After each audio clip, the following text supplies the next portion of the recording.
welcome back to another episode of My Quality is for Real. I am your lovely host here, Queen My Quality. If you are new, welcome. If you are returning, welcome back. It's been a minute since we kicked it and we chilled, y'all. It is 2022. Can y'all believe it? It's 2022. We made it. We here. We made it. It's been a rough past 2 years, y'all, but we made it. I wrapped up the last season of My Quality is for Real around September, and I've been on a little hiatus, if you will, from the show for the past couple of months, just trying to, recoup and get myself together and prepare for this new year. But I am back with the jump off, and I am here to have more quality talks, real quality talks with quality people who have real purpose. If you are familiar with the show, then you know the progress that it has taken, the journey that it's taken, and it's definitely come a long way. Shout out to everybody who has had a hand in helping it become what it is. It started off as a podcast. MyQuality is for real. That was the name of the podcast. And so, like I said, it has grown and it's taken a life of its own. And now it is My Quality is for Real. And I want to focus more on it becoming an actual show. Y'all, shouts out to all of my podcasters out there. I love them. I watch podcasts all day. But I just realized that, that's not really my lane and what I want to do. I want to have a variety show, if you will. Something like the kind of show that Trevor Noah has, you know what I'm saying, with the Daily Show, or, just something different. That's what I'm aiming towards. So you definitely will get the interviews. You will see the interviews, but you will also get a different side of me. You'll be able to see my acting. I am an actor. I'm going to share that side of me with you all, and I'm also going to share my journey. As some of you may know, that I have recently, well, it's been a year and some change, I have been living in New York City, the Big Apple. So I'm going to allow you all to, share that journey with me as well. And, just some different little things. Again, I want to make it a variety show. I definitely want it to be, more than just a podcast. And again, I love my podcast, but this is just what I want to do with the show. So you all are in for a real treat. Be sure to like and subscribe to Queen My Quality on YouTube. You're going to check out the segment My Quality in the City. Also, I have Think About It Thursdays, and I may be dropping some more.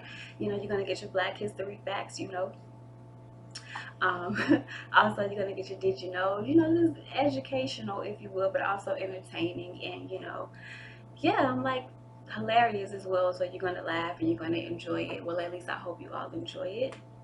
And if not, then this isn't the show for you. But if it is, like I said, be sure to like and subscribe to Queen My Quality on YouTube. Also, you can check out www.myqualityisforreal.com.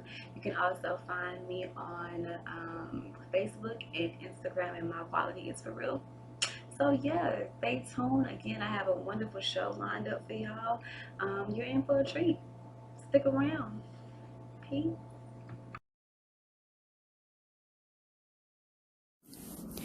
Did you know that a Black man by the name of Isaac R. Johnson created and patented the bicycle frame? Born sometime during the year 1812 and returned to the Essence September the 30th, 1960. While he was not the first person to invent the bicycle frame, German inventor Carl von Drais was. Johnson, however, was the first African American to invent and patent the bicycle frame. In fact, Johnson's version is similar to the version we ride today. Johnson's version, however, was a frame which could be folded and stored in small places. It was often used while traveling and on vacation. The bicycle also came with instructions, which would describe each piece of the bicycle frame. Did you know that? Well, now you do. Peace.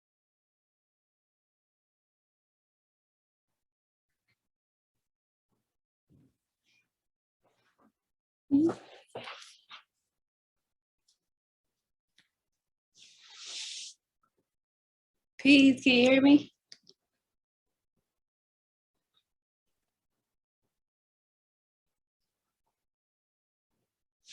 Can you hear me?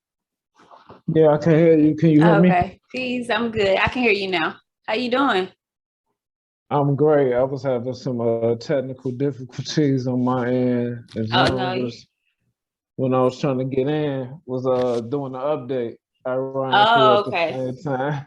Yeah, see, it's crazy because I started my computer started doing the update at like 2 o'clock and it didn't stop until like 2:45. I was like, oh man. So I get it. These computers are unpredictable sometimes. No, we in a digital era, so what can we do? Right. Well, welcome back to another episode of My Quality is for Real. I am your lovely host here, Queen My Quality. Again, welcome back. This is where I have real talks with quality people who have real purpose. And the guest today is no stranger to the show. He's actually been on the show before. We had a really great time last year when he came on the show. I'm going to let him introduce himself Absolutely. and then we're going to get right into it. Absolutely. And thank you for having me back. My name is Brandon Scates. I am I would say a former educator, now a journalist, podcaster, blogger, self-author. We're gonna get to it. Okay. And a wide variety of other things, but mainly journalism is my newfound like transition. Okay. Um, in regard to like doing the work and pushing forth. I guess you more of a grassroots approach to journalism, brand strategy, content creation, different things like that. Okay. And what got you into that? Like what I know for myself, just just from being from media and seeing people like in color. I don't know why I'm getting tongue tied. For seeing people of a color in media, that's what kind of made me want to do it. But what are some of your inspirational? Who were some of your inspirations to make you want to get into this journalism world? Ida B. Wells, um, Tanasi Coates, um, even publishing on the publishing side with Third World Press with Hakeem Madabouti and a wide variety of other people. Mainly, I would say those are like what you would consider mainstream, but like I'm more interested in transition to the hip hop journalism space. So like podcasts like Rap Radar, $1 million Worth of Game, Dream Champs, different things like that, but providing a space not just for all aspects of hip hop, but I wanted to I kind of eased my way into it slowly but surely, but I have relationships with DJs and hip hop artists and different other artists and creators and influencers. So I wanted to be able to provide them a space, but also with me having issues with social media, like we talked in the previous last year, me being shadow banned was like the main reason for me getting into space. I just looked at it as a platform for me to get my voice, but then when I was podcasting, um, I end up like my podcast ended up like in 11 different countries, like in a 6 month time period. Um, I had some issues with being reported and censored, shadow banned. So my original podcast that I had in those countries got shut down. So I had to rebrand and reframe what I was doing to, brand strategy, content creation, different things like that. I'm just did my last interview dealing with like nationalism and Pan-Africanism leadership. And I decided that it's just time for a different route. And I'm picking up a lot of momentum with the rebrand and Okay. getting a lot of support across the globe. But it's just time for a change, something different. Like I was putting myself in the box, so it's time to like branch out and expand my horizon as far as like a creator. And I wasn't calling myself a journalist at first, but people that was tuning in, my audience and my support base was like, "Yo, you're doing a good job as a journalist." So I just came to a realization: just the people name me a journalist, so I just took it with pride and accepted it for what it was. That's great. That's funny how people see things in us that we don't see. And then it's kind of the same Yeah, thing what came to me when it came to my show as well. Like I started off as a podcast, and when you talk about like rebranding and like recreating yourself, like as far as this show go, I did originally start off wanting it to be a podcast, but now that's why I want to call it the My Quality is for Real show instead of the podcast, because I want it to be yeah, it's a somewhat of like show. something Yeah, like a variety show, if you will. I definitely want to stick with the interviews, but there's so much more to, you know, the My Quality is for Real brand that I want to expand. So it's really dope that you're that you are in the process of doing that. And speaking of podcasts, you got the content report. I think that's a really clever, dope name. Actually, we're going to get into that and kind of talk about you kind of pretty much touched on it. Kind of like answered 3 of my questions, but it's okay. I'm still gonna try to figure out a way to try to answer them. You can ask them. But yeah, so about the content, the content report. First, I want to know how you came up with that name, and then also kind of talk about, you know, what that is and what we can expect with watching the content report. Well, the content report is an auditory experience due to, ironically, whenever I'm on video, I raise a red flag by systematic standards. So, and then I just prefer audio.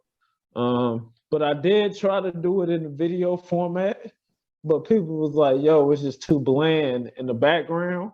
So it was like, yo, just my team, people that I work with and collaborate was like, yo, do what you do best, switch it to a podcast. And then my main support base was like, didn't like the transition. So I kind of went back to my roots and what worked to get me into 11 different countries. But it started off as the War Report podcast, but then there was probably some issues with trademark and intellectual property and copyright infringement with the group CNN with Capone and Noriega. So I switched it to the War Report News. Then is a War Report. People's like, I learned a lot from your podcast. It's like a university. So I added the War Report News University. That was the podcast that had got shut down. So I'm still reporting news. It's more of a journalistic perspective, but I'm big on content. But content is king in the digital era of media, in the era that we in. So I was like, man, what's a dope name that still, but it's still along the lines of, you know, keeping that same model and format, of presenting the news and different things like that. So that was my main reason. But just more of a journalistic perspective and using content as a means to helping other people push their personal brands. I have some old interviews from the War Report News University I transitioned. So those are the African-centered things, but I'm in the transitional phase of what I'm calling it, which I'm doing them in seasons, but I'm gonna start doing some individual episodes.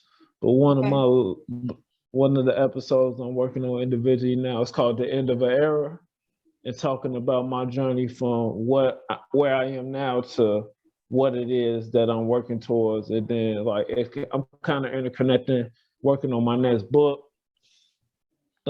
which is a part of, and we'll get to it, but Blood on the Academic Auction Block. But I'm doing an academic auction block series. So I'm gonna end it with 2. But I already had the book cover done for Breaking the Bondage of the Academic Auction Block. I just was trying to figure out like how to incorporate it into what I'm doing with my brand. Okay, so you've been working, you've been on the grind for sure. That's what's up. And it's crazy because you're not the only one that I hear complain about the shadow banning. Like, you know, it's crazy that it seems like it's just us. You know, for whatever reason, it just seems like it's just us that they're doing it to. It's like they don't want us to get this information out because this information is power. You know, information is power. And since the beginning, they haven't been wanting us to, you know, gain knowledge and know really what's going on. So just keep grinding. And, you know, I really think it's dope that you're really out here still working and, you know, you're publishing another book. It's paying off. Yeah, it's paying off. I have some opportunities coming up where it's been a lot of like independent newspapers and like radio stations that's been like trying to get me. I got a newspaper that I'm potentially going to write for. So I submitted a pitch for an article series. It's a young man by the name Keywan Charles. He was lynched in Louisiana. He was 15. Wow. He was lynched in the same manner that Emmett Till was. If you look at the images and put them side by side, 1955 Emmett Till, 2020 Keywan Charles, but I mean, they brought national attention to it, but it's mainly like white journalists and reporters covering it and other non-black people. So I want to give it a cultural criticism perspective, more of like a media activist perspective, from like from a cultural perspective, from somebody that's from the culture. Absolutely. We definitely have to tell our own stories because we I'm really getting into every aspect of journalism. Since I already have a book, I really want to get into the writing component of journalism and the publishing component, because the goal is to turn the content report into a blog, and then eventually a magazine or newspaper. So I'm leaning possibly towards magazine. That does like culture, politics, maybe some sports in there, talking about racism, different issues in sports, like maybe like independent sports league, like covering stuff like the Big Three and different things like that. But I mainly want to center around hip hop and culture. And that's the route that I'm going. I've had on my podcast now. I have about 4 interviews that are hip hop interviews, which is new to me. But I'm closing out my first season with 2 hip hop interviews. One is with an artist from upstate New York, brother from Rochester, Azariah, and then a brother of mine from Chicago I grew up with. His name is Reefer Reed, who's a product of Chicago, is stationed in Minnesota. Shout out to those brothers. Yeah, so those are the interviews I have coming. Ajay Taimba is a veteran organizer in the grassroots community. He helped start the Pan African Studies program at Syracuse University, and went toe to toe with the Syracuse University during I believe the '90s, if I'm not mistaken. And it was like he was the modern era of, if I'm not mistaken, it might have been the '80s. But what the Black Studies movement was of the '60s. Well, like with Cornell University and different things like that. But they would lock the buildings and different things like that. So, and it's a wide variety of different forms of content that I'm adding. So I'm adding the politics, the cultural, the educational, of course, the hip hop with the music. I'm even looking for like some R&B art, different form of artists and creators. I'm even looking for like comedians, like on a conscious level, like a Paul Mooney, or different things like that, and people that can give brand strategy and also just give games to the next generation, or just providing. I like to call it what they call infotainment. So I use that as a means, infotainment, edutainment, because by trade I'm an educator, so I still like. I'm creating content that if I wasn't me, I would want to tune into. Absolutely. Absolutely. That's the same thing. Yeah. And that's great. And it's everything that you mentioned is exactly what we need in our community. We need a place where we can go and we can watch that. It is, it is cool sometimes to, engage in the drama and the ratchetness, but at the same time, there has to be a balance of it. We definitely need to learn more. We need to get into, learning some things. And like you said, so I like the idea of the edutainment. That's kind of what I kind of center mine around as well. So I think that's really dope. I do want to get more into the academic auction block, your book that you're going to release. Can we talk a little bit more about that and what the mind frame, what you got that from as well? Absolutely. So, Blood on the Academic Auction Block. The title comes from Rest in Power to the Dragon, Conrad George Lester Jackson, and the man-child Jonathan Jackson. So, the prison movement of the '70s was organized by the Black guerrilla family, and one of the co-founders of George Jackson. He became political prisoner at 18 years old. He received life in prison sentence at 18 years old It was like petty, quote unquote, robbery of like a small, minute amount of money. They gave him life in prison at 18. He becomes politically educated, teaches himself how to perform martial arts, and advocates for prisoners. He writes a book composed of prison letters to his parents and friends and different people called Solidarity Brother. It becomes a global phenomenon. While he's in prison, he spends 7 of his 10 years in solitary confinement before he's politically assassinated. Then he has another book called Blood in My Eye that comes out a year after his assassination in August 1972, I believe it comes out. And his brother tries to help him escape from prison on August 7th, 1970, and is assassinated in an attempt to help his brother escape.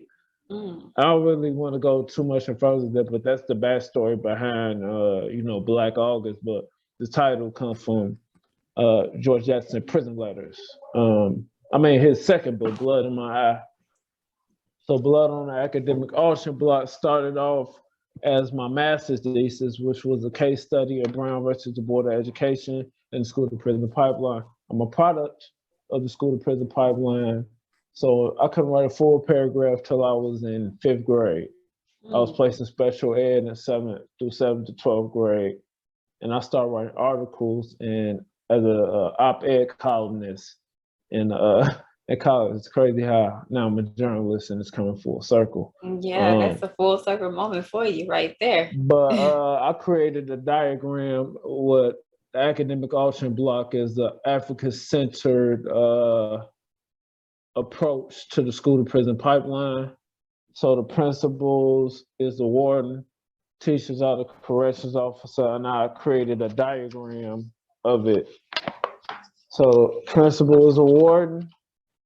Okay, because principal is a warden, teachers are the corrections officers, classroom is the cell block, in-school suspension and special education is solitary confinement, police and security is SWAT, the playground is the yard, and cafeteria is the mess hall. Wow. And then I created another diagram called Miseducation Industrial Complex, which is religion, education, media, and military.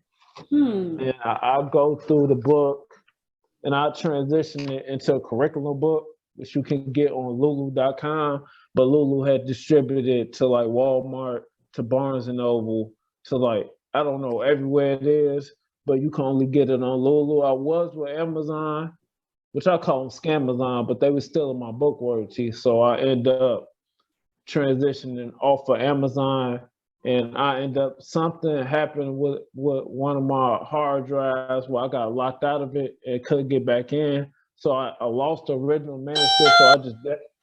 So I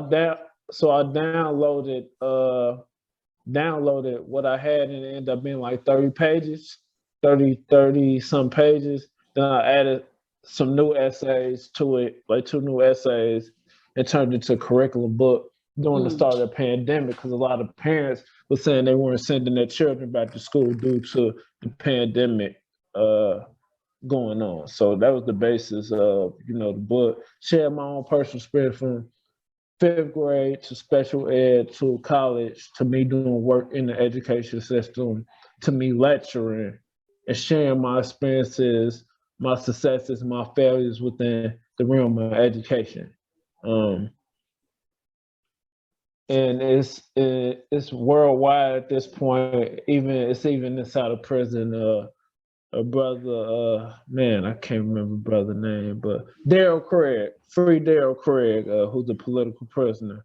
But he bought the book, the first edition book, and he passed it around the prison. So he ended up getting himself in trouble and put in solitary confinement due to him passing my book around inside the prison. The book is in Germany, it's in Africa, it's in the UK, and all around the world. And now Black people are not the only people that support the book, but majority of the people that have purchased the book are white people, Europeans, which is interesting. Amazing. that I'm able to reach across the board. And I have a bachelor's of African American studies, and I have a master's in education. And I was railroaded out of academia due to the type of research I was doing. Mm. Um, so I just found different way to use and promote my scholarship, which was I was doing a lot of work lecturing, and then I got to a point that seeing that was ineffective, and there was a lot of people in the quote unquote conscious community that was practicing show business liberation that was plagiarizing my work and reporting my pages to get me removed so they can act as if the research I was doing that I was posting. And the ironic thing is it's truly plagiarism because none of them have any books, but a lot of stuff I was posting is from my book. So they refuse to credit me as a source, but they're using my work. But it's all right. That gives me a little bit more, free publicity. So I used to be upset about it, but obviously you're not doing something right if somebody not trying to mimic you or be a carbon copy of you. So Yeah, they say imitation is definitely the form of flattery. So that's amazing. You kind of touched on, as far as the book, I had a few well, not necessarily questions, but statements. It's crazy that I never realized how similar, the public school system is to the prison. Like we were joking, somebody had posted the other day how that when they used to walk the kids to ISS, it was like they was preparing us for prison. And, we all laughed at it. But when you think about it, like, damn, that was definitely preparing us to walk down that, how they show you when the images that we see of prison, they show you walking down and, you can see all the other inmates. And that's exactly what it was. And even me going to go have lunch with my crazy. It's some image. Yeah, it's an image online. It's a school in, I believe, Boston, where if you can recall from Birth of a Nation, the little girl, white girl walking a black girl with the thing around her neck. They got a black girl in Boston public schools on the floor with two white children on each side with like this thing around the black girl's neck, and the teacher just laughing, white teacher. And then in Ohio, it's a teacher dragging a 6-year-old black girl down the hallway. And these are the different instances of things that's going on. These are things I've seen. I've been laid off for jobs from I had a situation where I physically put my hands on a non-black male that was putting his hands on a special needs student. And I didn't get fired. I resigned. I knew they was gonna let me go, but I physically put hands on dude, because that's something I can't honor. And I'm real protective over the next generation. Like I take it serious, and that was the reason why. Like it was only so much I could do, and that was the reason why I kind of got out of education. I had to figure out what my plan was, but learning the game of book publishing, I self-published. So book publishing, books are a part of media. So I was like, let me just master every component of media at this point. But yeah, schools are ran like prisons. Yeah, absolutely. Well, I remember going to go eat lunch with my younger brother. He's like in the 3rd or 4th grade, and the kids, they can't talk at lunch. They can't talk at lunch. They don't have recess anymore, barely. It is definitely preparing them. Yeah, no windows. So your content. No black male figures inside the classroom. Exactly. Or inside the school period. Like you barely lucky enough if you get a janitor or a security guard that actually care. And a lot of times the kids and they don't respect, those type of figures because they look at them, oh, you're just a janitor, or you just this, or you just that. But in reality, like they say, it takes a village. We all should have a hand in, Yeah, a lot of people know janitor, that trade can make you quite the nice living in life. Like if you start off as a janitor and work your way up to having your own janitorial company and you get these contracts. Yeah. You can have a nice living. That's why I always encourage trades and certification. That's what I did. That's how I know so much about media. I ended up going to Illinois Media School Okay. In 2018, I ended up leaving my job as a teacher and we're all in on it. I didn't know how I was gonna pay for it. I just went up there because I was trying to do an audio production program. They was telling me I wasn't even in the system. So Mm. all so I get that's a blessing I would say from the ancestors because I don't even have to pay them nothing. Mm. Uh, because I was like, "You sure I'm not in the system?" Because it threw me for a little. They was like, "No, you're not even in the system." But I was raising and wrecking havoc while I was there because it wasn't no film program. So now they got a film program and TV program. So I actually made more of a difference while I was there than I know.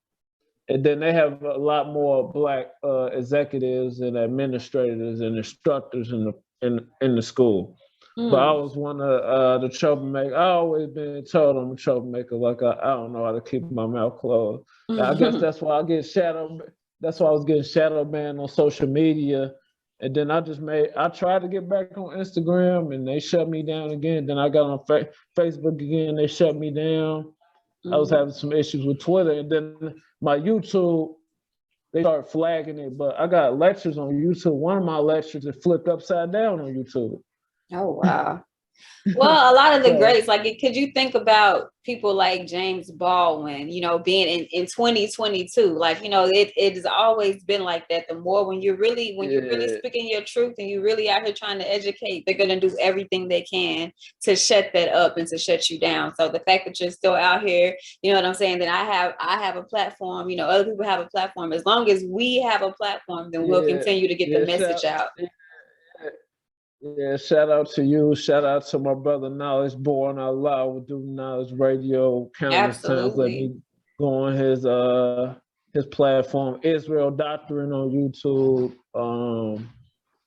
And the list goes on. As on the Wake Up Radio, shout out to them too. Maciana Marine and Cosby Cutlass are the hosts of On the Wake Up Radio podcast. So shout out to all the platforms that show me love and then I'm paying it forward by doing the same thing for other people. Right.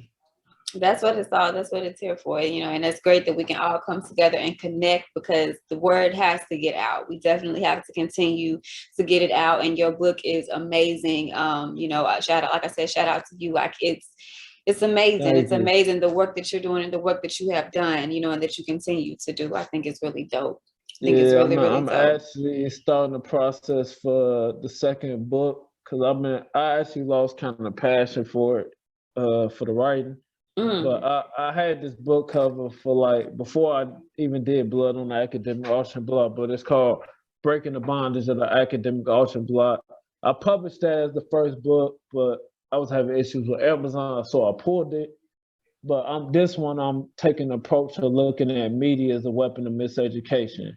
Um, and my approach to it's a book called Brainwashed by Tom Burrell, and he breaks down media and self-hatred and different things like that. So I got some stuff that I'm working on. I got an essay on hip hop centered around the school to prison pipeline and the drill genre of music and hip hop that I'm gonna write about in the book. I got an essay that I'm working on digging back into the burning of the Timbuktu Library. And the foundation of like museums and universities stealing ancient artifacts from like the continent, like the Oriental Institute and the University of Chicago, which is started by the Rockefeller family. Mm. So I'm going deep into. I'm even looking into the structure of how Black education was started with the African free schools. So I'm gonna go back and do the history with this one. And the ironic thing, this master thesis isn't my book, isn't like an updated version of my thought process and my writing. So you'll get more of a insight with this next one. But get blood on the academic auction block on lulu.com. You just type it in Google and you can find it across the board. And I get we're using Lulu's a self-publishing website where I get 90% of my book royalties. So Okay. if you're looking for book publishing, Lulu is the way to go. And then I'm working on doing a digital content creation boot camp soon that I'll be launching. And I'll be also doing something centered around book publishing because people have been asking me. So I've been taking my time with trying to develop like courses and workshops and seminars and different things like that. And through our program, once you do the program and get enrolled in the program, you get free brand coaching services and consulting, as well as like whatever it is you want to do. I could coach you and give you the game as long as you enroll in the program. And then what the goal is to, I'm only doing audio for the podcast. So the first season is free. The second season, you'll only get a trailer of it. And then you're going to have to tap in with me on Patreon, which I'll be doing more video content and different things like that on Patreon. And just making the transition. And then for social media, I'm just using LinkedIn for the purposes of business and branding. But I rebranded the World Report News University with Black Success Network. And that was the name of the podcast. But after talking to people, I'm becoming a more marketable factor in society. So the word Black, and it's I don't want to go into like the conscious ideology. Oh, it's a color. We're not really Black. People identify as Black or African American or however you identify. Right. But Black isn't, and my name isn't as marketable as far as like getting distribution, being a business. The content report is more marketable. Then I could use it for multiple things. So that's the name of the LLC, the Black Success Network. But I'm slowly but surely going through a transition to trademark and different things like that. Okay. You have a lot going on. I cannot wait to, catch up and to be able to see all of it. Y'all definitely be sure to follow this brother and check out what he has going on.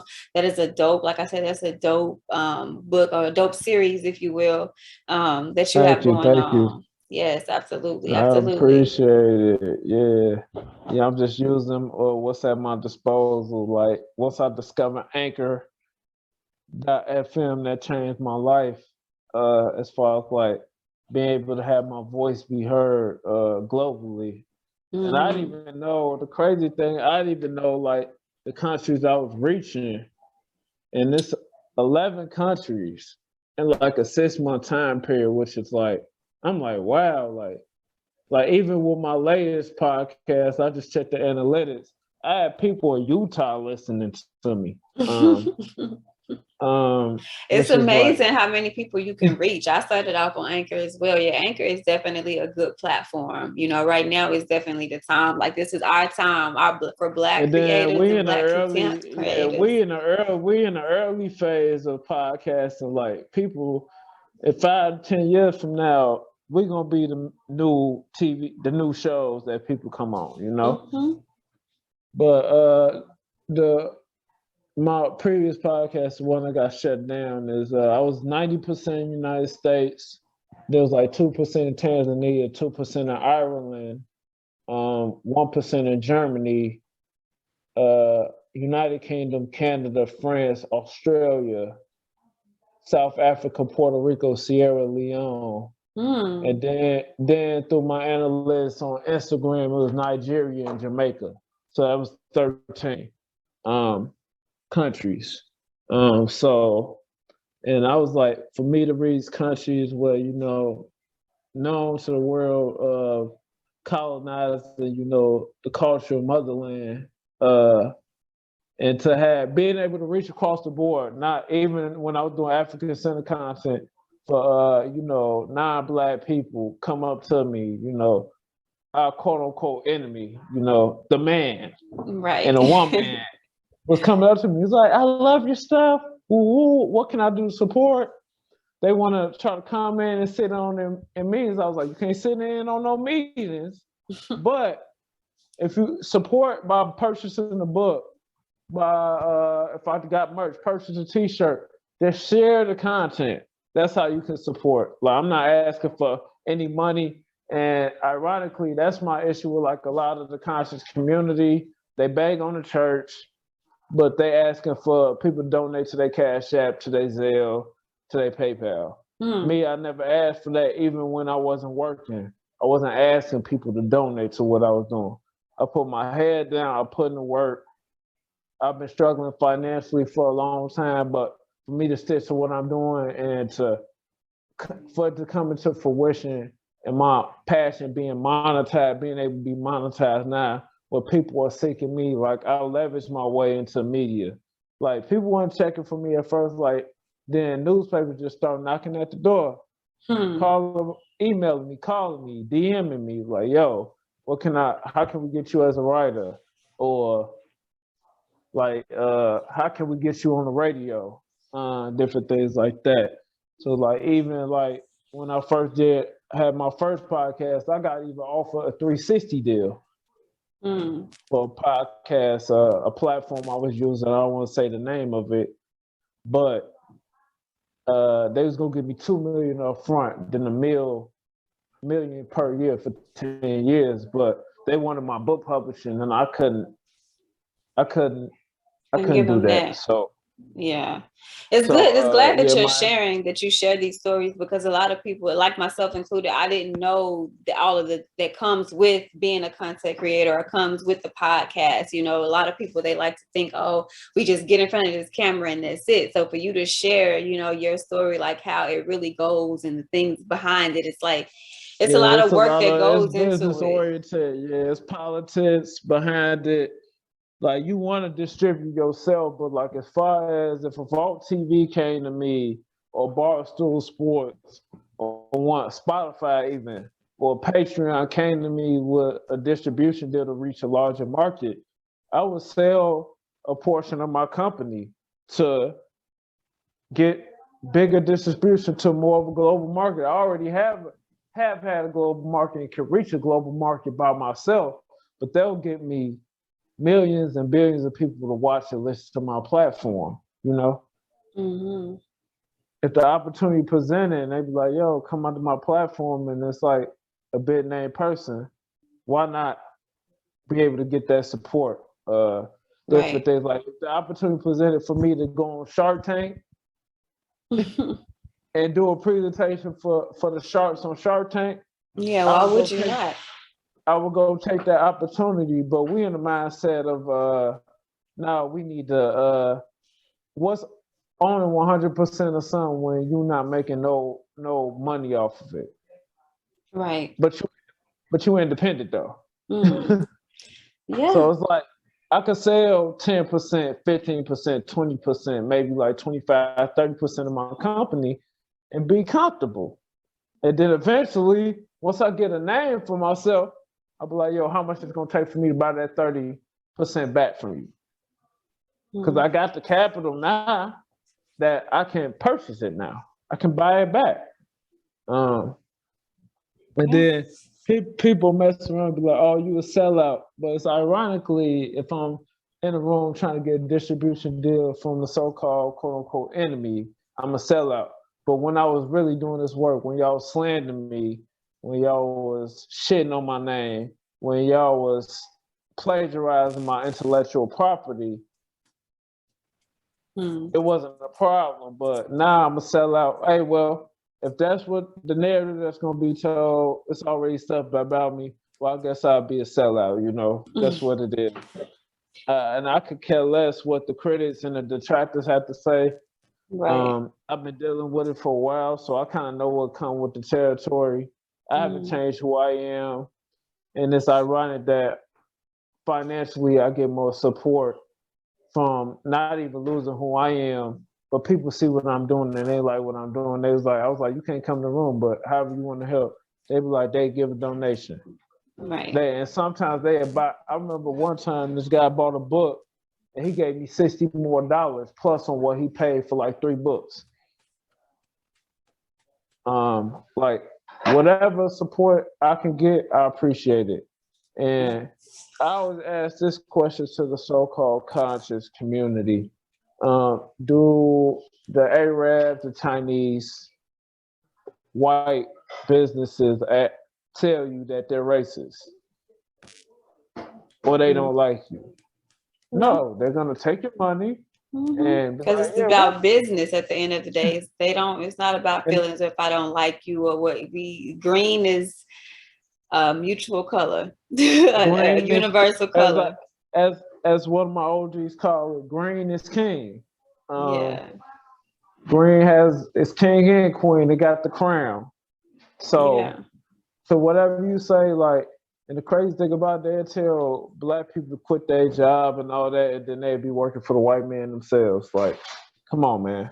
Like you getting a Exactly. pension, you benefiting out getting high off the hog and getting fat off the government cheese, but you telling somebody else to Not to, quit their yeah. job. And like I always tell people, build your business on the side of working a 9 to 5. Get to where you need, where you're financially stable, at least enough for a year to live peacefully and comfortably.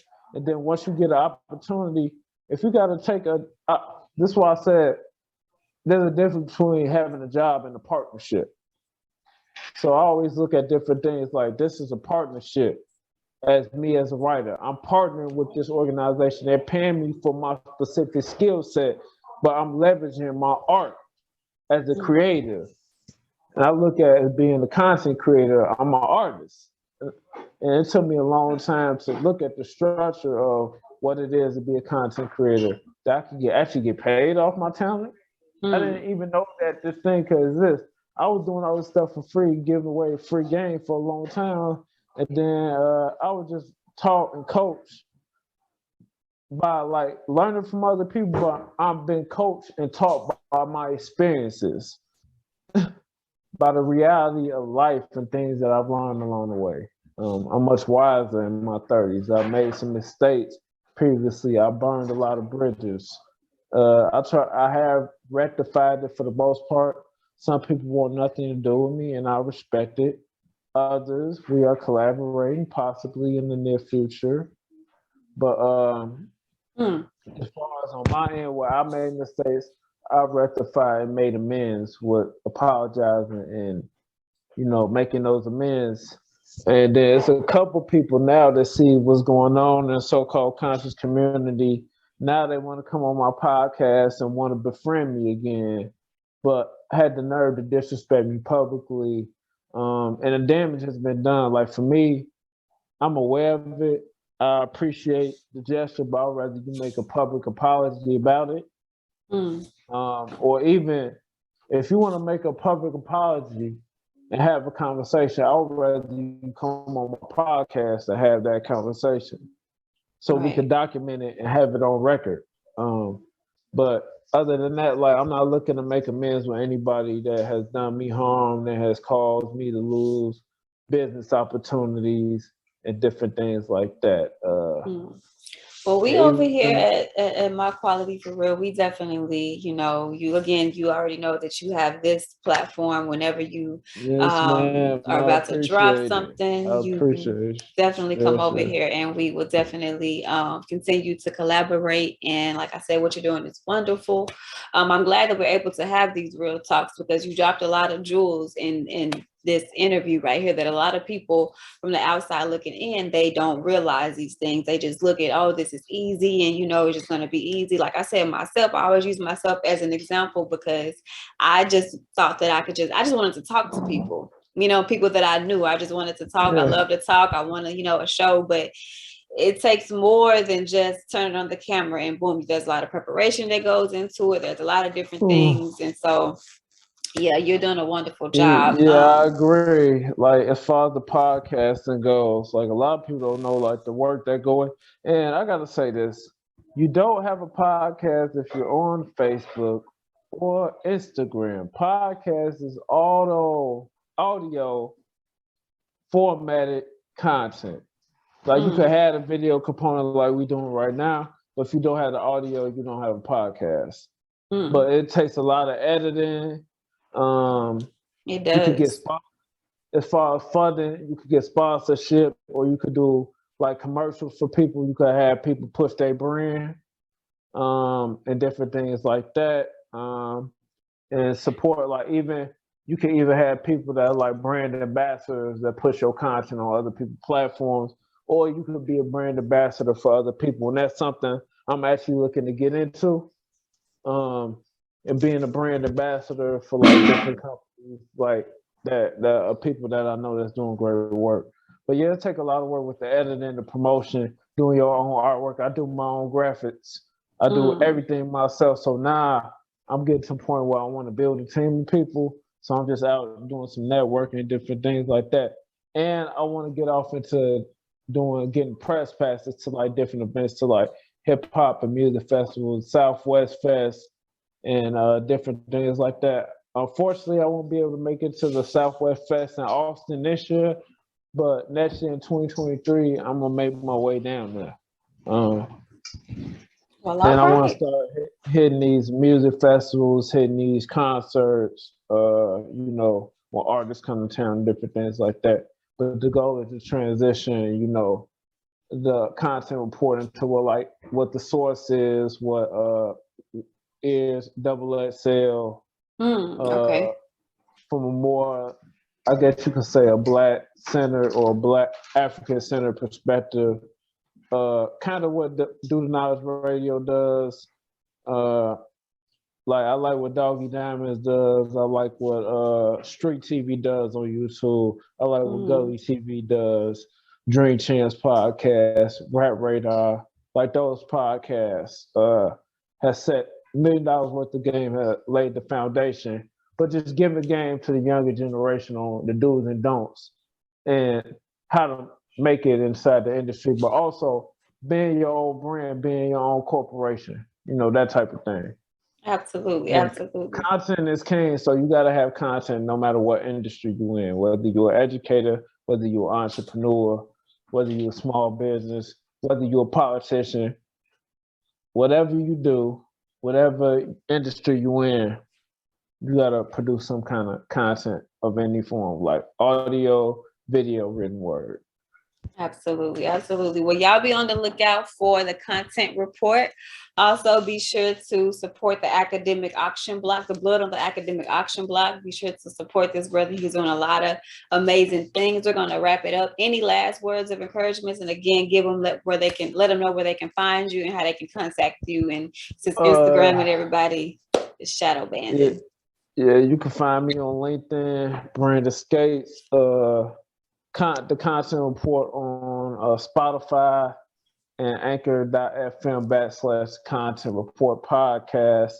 You can email me at the main business email I use is Scates Publishing, my last name, SCATS Publishing @gmail.com. And I'm open to doing interviews now that I'm got the podcast up and rolling. And I got a series of articles coming soon with a big drop, an announcement. I got a meeting with a newspaper next week because they want to talk to me about this pitch. So I might be once it's solidified and the articles are out, I can come back on here and talk about it. Absolutely. I got some major things in the works. As far as then, I'm in the process of possibly distribution partnership with some podcasting networks. So we shall see. And then I'm just building partnerships with different artists and breaking off into hip hop for real. I have an interview with a DJ, my friend, close friend, childhood friend, my brother, DJ Scully. I interviewed him for my podcast. I interviewed Jay Capital. I interviewed my good friend and brother, Referee, and, Azariah. So those are coming, but expect the season 2 is about to end. Season 1 is about to end for the content report, and I'm doing them in seasons. So that gives me a little leeway in between to prep for doing more content, but also I get some time to myself. Self-care is important. Don't forget to do that. Self-development and working on yourself. I want to get back into doing some reading and different things like that. So sharpening my craft as a content creator, and just relearning myself, and bettering myself. So Absolutely, absolutely. and I, Boy, what was you about to say? and I want to thank you for providing me with the opportunity to come on your show. You start off as a podcast, but now it's a show. You have video and audio visual experience, digital experience. So Mm-hmm. I found out through you, like I told you, through Knowledge Born Allah, and then he was telling me, he was like, "Yo, reach out to her." You know what I'm saying? And I think he said he's gonna tell you about me. Mm-hmm. Yeah, So he he's like, did. that's my big brother, and I interviewed him on my podcast. It's crazy for the content report. I took a snippet of him talking about me being shadow banned and put it in the intro of my podcast. I dramatized it with like a piano, and then I talked about like me being shadow banned, and like even though they tried to shut me down, that I can't be shut down. Like nature has taken this course, the ancestors got my back. So I want to thank you again for this opportunity, and we got to get you on mine. Absolutely, So it will never. we can talk offline. I love what you're doing. I've been paying attention, and we got to touch bases, and one of these days we could do an in-person interview, like live in your studio, because I'm planning on coming out your way soon. I got to hit the East Coast, so I'm about to actually do a tour, because I'm about to start promoting the first book, Blood on Academic Auction Block. So I'm gonna do a book conversation and like a book conversation tour. Okay. So I'm trying to lock in the city. But what I want to do is, instead of doing like a public talk, I want to do like a podcast tour, like in different cities, like live, direct, in person, like type of thing. So that's something that I'm working on. So it's a slow process, but taking it one day at a time, hour by hour, minute by minute, second by second. Absolutely. That's the only thing we can do. And then, like you said, as far as me coming on your show, I'm open to it. Just let me know. I would definitely love to continue to collaborate. Again, thank you so much for taking time out of your Sundays to come on my show and to, continue to do the work that you're doing. You are doing a really great job at what you're doing. And again, y'all, this has been another episode of My Quality is for Real. You dropped a lot of jewels in this one conversation. And if you guys want to go back to our first interview, be sure to go on to my YouTube at Queen My Quality. Also, be sure to subscribe and be sure to go to www.myqualityisforreal. You can also check out past episodes, get you some merch, and just check out the site. Y'all be sure to check out his book. We're going to wrap it up. Again, be sure to support this brother and all that he has going on, y'all. So, Brandon, you have a wonderful day. It's been a pleasure, and we will definitely keep in contact. Thank you again. You're welcome. Peace, y'all.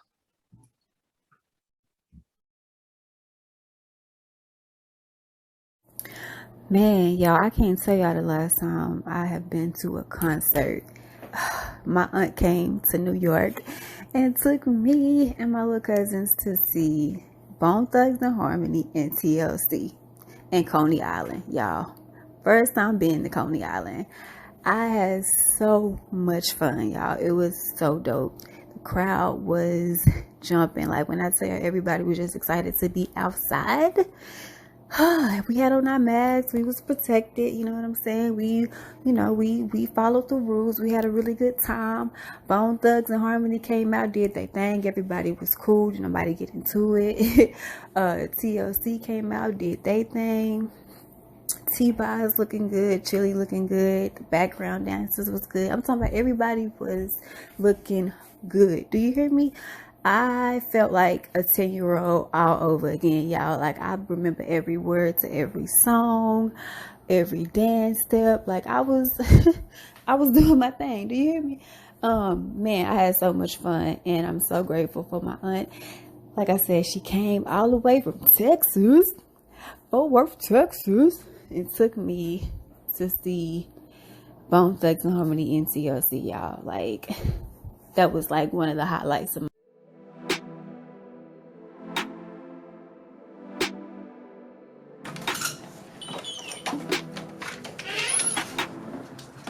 Hello, sir. I'm Detective Avery. This is Detective Barnes. Sorry to disturb you so late in the hour. Do you know a Constance Wells? Yeah, she helped me get back in school. Why? You sure that's all she does for you? Several days ago, we found Miss Wells passed out in her room after taking some pills. We found this pill bottle in her possession. It has your name on it. We're just wondering, how did she get it? What's going on? Go back inside, baby. It's okay. What's going on? Let's go back inside. So, do you mind coming with us down to the police station? This actually isn't the only bottle we found with your name on it. She has several stashed in empty drawers. Just want to ask you a few questions. Am I under arrest? You could be, if you don't come with us. No, but we could come back with a search warrant.